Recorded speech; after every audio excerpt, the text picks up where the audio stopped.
Hello bachcho, let us read this question. A particle is thrown vertically upward. Its velocity at half of the height is 10 meter per second. Then the maximum height attained by it is g equals to 10 metre पर second square. इस question में हमें क्या दिया है कि एक particle जो है वो वर्टिकली अपवर्ड थ्रो किया है और उसका वेलोसिटी जो है हाफ ऑफ द हाइट पे 10 मीटर पर सेकंड है। तो हमें maximum height attend by the particle ये फाइंड आउट करना है। इस क्वेश्चन को सॉल्व करने के लिए जो की कॉन्सेप्ट हम लोग यूज करेंगे वो होगा motion under gravity. Motion under gravity का कॉन्सेप्ट हम लोग यूज करेंगे। तो हमें पता है किसी भी ऑब्जेक्ट को अगर हम लोग वर्टिकली अपवर्ड थ्रो करते हैं तो उसको डाउनवर्ड डायरेक्शन में एक ग्रेविटेशनल फोर्स लगता है उसके ऊपर। और ये जो मोशन होता है वो यहाँ पे एक्सेलरेशन कांस्टेंट रहता है, तो यहाँ पे हम लोग काइनेमेटिकल इक्वेशंस का भी यूज कर सकते हैं। तो काइनेमेटिकल पहला काइनेमेटिकल इक्वेशन होता है v equals to u plus a t. Second वाला काइनेमेटिकल इक्वेशन होता है v square equals to u square plus 2as। और थर्ड वाला काइनेमेटिकल इक्वेशन होता है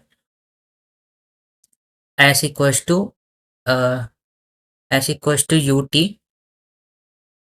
plus half a t square.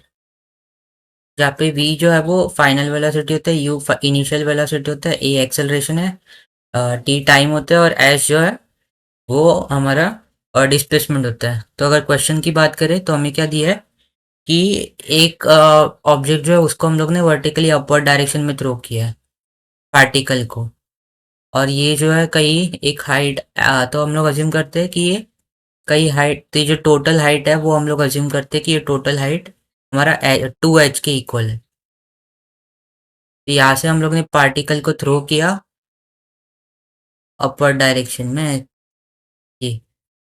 तो हम लोग अज्यूम करते हैं ये नहीं, हमें क्वेश्चन में क्या दिया है कि उसका जो वेलोसिटी है हाफ ऑफ द हाइट पे, तो टोटल हाइट 2h है, तो हम लोग अज्यूम करते हैं कि यहाँ पे दैट मीन्स h पे इसका जो वेलोसिटी है, वेलोसिटी जो हमें दिया हुआ है वो कितना दिया है 10 मीटर पर सेकेंड।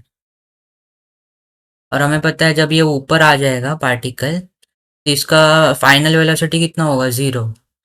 यहाँ पे हम लोग जो सेकंड वाला काइनेमेटिकल इक्वेशन है उसका यूज कर सकते हैं। तो हमें क्या दिया है, v square equals to u square plus 2as आएगा।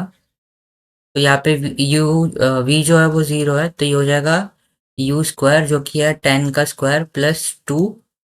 यहाँ पे ए जो है वो एक्सेलरेशन ड्यू टू ग्रेविटी आएगा जो कि माइनस जी के इक्वल आएगा। और एस जो है हमारा, यहाँ पे हम लोग ने u इक्वल्स टू 10 पे हम लोग ने काइनेमेटिकल इक्वेशन लगाया, तो यहाँ पे हाइट कितना है हमारा, डिस्प्लेसमेंट हमारा h के इक्वल है। तो ये हो जाएगा 10 का स्क्वायर होगा 100, और उधर चले लेफ्ट हैंड साइड जाएगा तो ये हो जाएगा -100 इक्वल्स टू 2 इंटू जी का वैल्यू हमें 10 दिया है, तो ये हो जाएगा 2 इंटू -2 इंटू 10 इंटू h।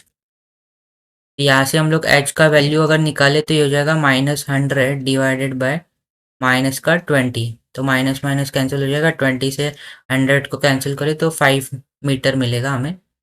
तो that means half of the height जो है हमें 5 मिला। हमें total height find out, maximum height find out करनी है, तो वो 2h के इक्वल आएगी। तो देयर फोर 2h का जो वैल्यू आएगा वो 5 इंटू 2 आएगा। तो देयर फोर हम लोग कह सकते हैं कि आएगा 10 मीटर्स के इक्वल। तो जो मैक्सिमम हाइट जो है पार्टिकल जो ट्रैवल करेगा मैक्सिमम हाइट वो 10 मीटर होगा। तो अगर हम लोग ऑप्शन चेक करें तो ऑप्शन सी हमारा राइट आंसर हो जाएगा इस क्वेश्चन के लिए। तो I hope you have understood it well and best of luck.